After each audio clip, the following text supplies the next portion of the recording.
Ito ang sasabihin ko sa inyo. Merong isang congressman na nagsabi na wala naman pong mangyayari sa Congress na hindi nyo alam.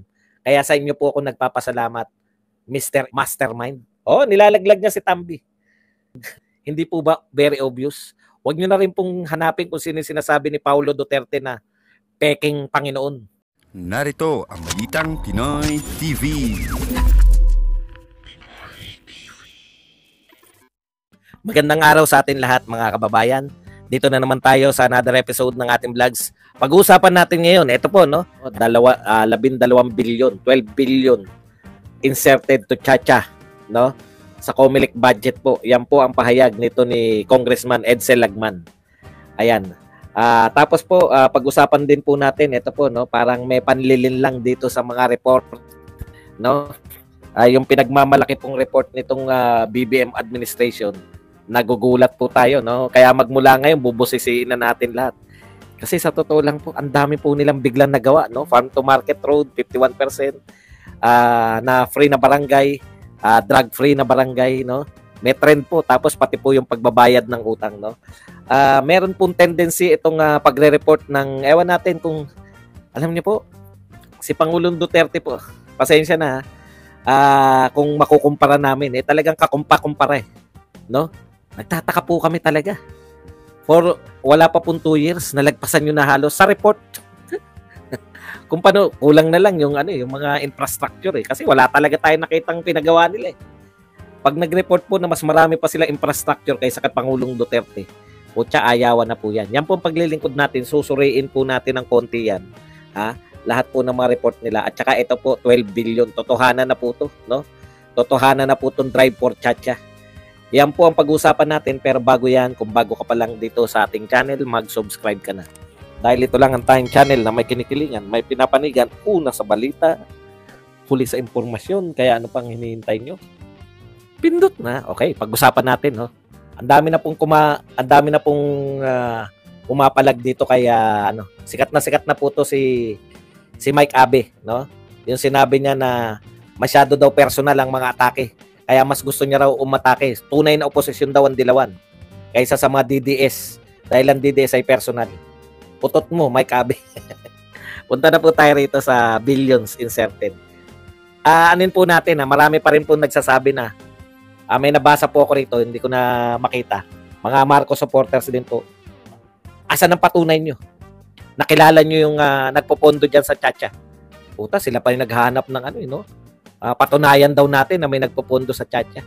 Alam nyo, hindi na namin kinakailangan patunayan kung sino. Kinakailangan ba? Mastermind pa, alam namin. Ito ang sasabihin ko sa inyo. Ayon din kay Lagman, noong tinanggalan nila ng confidential fund si Sara Duterte. Ano sabi ni Lagman? Maraming salamat po, Speaker, sa pagkakatanggal po ng confidential fund ni Sara Duterte. Alam ko po na kayo alam ninyo yan, na kayo meron kayong, kasi nagpapasalamat siya. Alam ko po kayo yung hindi naman po tatakbo yan ng wala naman po mangyayari sa Congress na hindi nyo alam. Kaya sa inyo po ako nagpapasalamat, Mr. Speaker. Yan yung sinabi ni Lagman. Kinakailangan pa ba nating maghanap ng mastermind? Hindi po ba very obvious? Huwag nyo na rin pong hanapin kung sino sinasabi ni Paulo Duterte na peking Panginoon. Hindi pa ba very obvious kung sino yung tinutukoy na peking Panginoon? Ganun ba kay kabugok? Para dapat pinapangalanan? BP Sara nga, hindi niya naman pinangalanan si Tambaluslos. Natukoy natin lahat Eto, peking Panginoon. Hindi nyo matukoy kung sino na nangungubra ng 30%. Imposible naman. Ganun ba kay kabugok? Hindi naman kayo ganun kabugok. Okay. Ayon po kay Lagman, at ito po ay pinatotohanan pa budget yan. Hindi naman po pwedeng i-deny yan. Ayan, sabi po ni Lagman. Yan lang natin ng konti Ito po ay akusasyon ni Congressman Edsel Lagman. Hindi po natin to akusasyon. Sabi ni Edsel Lagman, okay, yung final version ng 2024 outlay, COMELEC had initially been allocated 2.2 billion in 2024. Pakinggan nyo po Ito po ayon kay Lagman. Ang budget ng COMELEC, 2.2 billion sa 2024. Yung inapprove nila sa Congress. Ayan. Para po sa pagkukondak ng election, plebiscite, etc. An amount not far from the 2.5 billion it originally requested. So ang original na ni-request ng COMELEC 2.5, ang binigay sa kanila ng appropriation 2.2 billion. Yan po ang budget ng COMELEC originally sa 2024 election. Yung kay Lagman, no? Sa final 2024 budget, the allocation for the item on plebiscite had ballooned for 14 billion. So nadagdagan po ng 12 billion. Yan po ang sinasabi which deliberates the budget behind closed doors. Ito po ay inserted sa BICAM. No, hindi po dun sa dinideliberate. 'Di ba nakita niyo sila BP Sara na tinatanong-tanong, tapos pagkatapos nun sila na lang nagde-deliberate.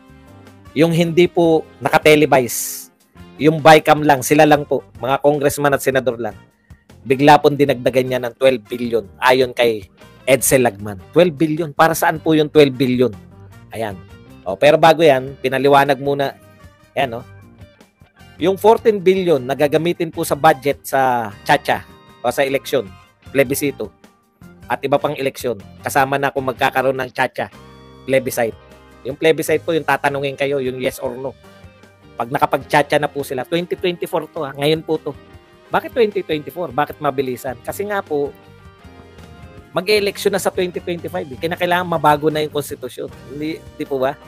Yun hinahabol po nila. Budget po to sa 2024. Okay, kaya malaki po to.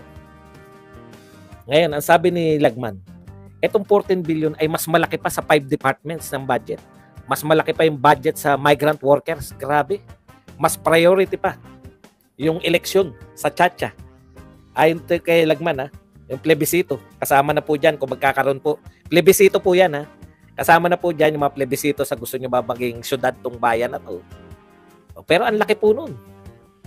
Napakalaki po ng 12 billion. Kaya nga po ang sabi rito ni Lagman, kakaiba tong plebisito na to. May malaki to. Okay. Migrant workers, 9.8 billion lang. DAR, Agrarian Reform, 8.1 billion lang. Department of Trade, 8.6 billion lang. Ang laki po.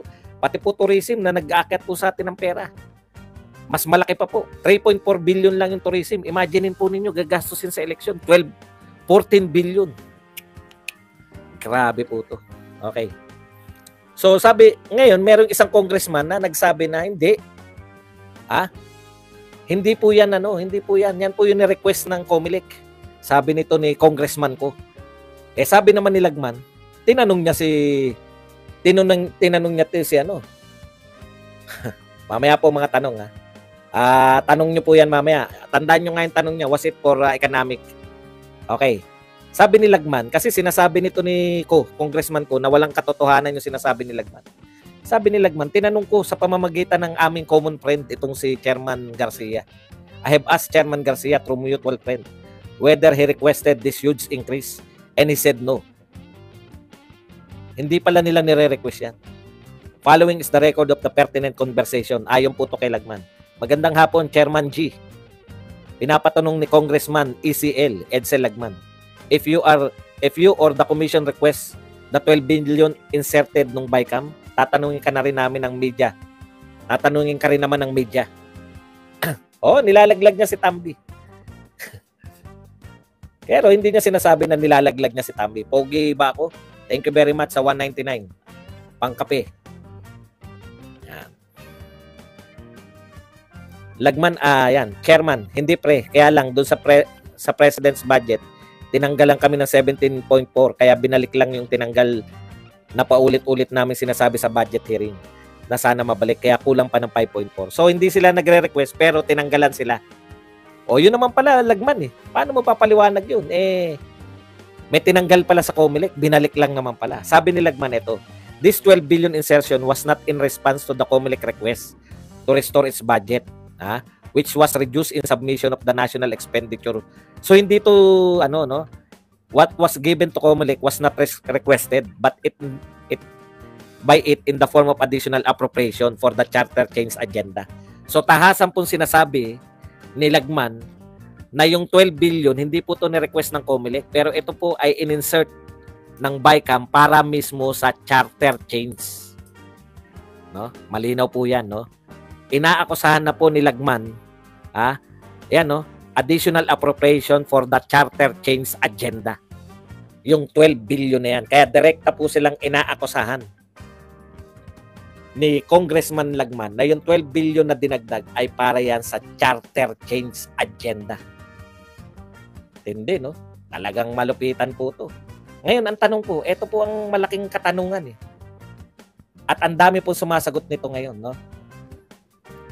Bakit tayo magcha-chacha? Gaano natin ka-priority yung chacha? Ano po ang silbi ng chacha? Hindi po ba pinagmamalaki ninyo? Ito na nga mga kabalita. Ano na ang masasabi nyo patungkol sa balitang ito? Please comment down below mga kabalita. Pag-usapan natin yan sa comment section. At kung di ka pa nakasubscribe sa ating channel, baka naman